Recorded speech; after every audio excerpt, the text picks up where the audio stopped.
Datsueba. Translation: clothes-stealing old woman. Alternate names: Suzukaba, Ubasan. Habitat: Meido, along the banks of the Sanzu River.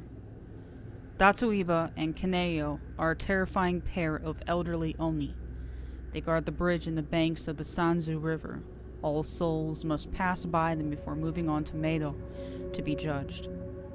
During a Japanese funeral, 6 mon, an old form of currency, are placed in the coffin to be used as a toll to enter the underworld. Upon reaching the Sanzu River, the souls must cross either by bridge if they were good in life, by wading in the shallows if they were only somewhat good, or by swimming across the deepest part of the river if they were wicked. After crossing the river, each soul encounters Datsueba, who accepts the toll and strips the souls of the clothes on their back. Datsueba hands the clothing to her partner, Kaneo, who hangs it from a tree by the riverside. The amount that the branch bends under the weight of the clothes serves as a measure of weight of the sin each soul carries, and is used as evidence in the trials to come. Of course, the clothes of those who had to ford the river or swim across are heavy and wet, which only makes the branches of the trees sag lower.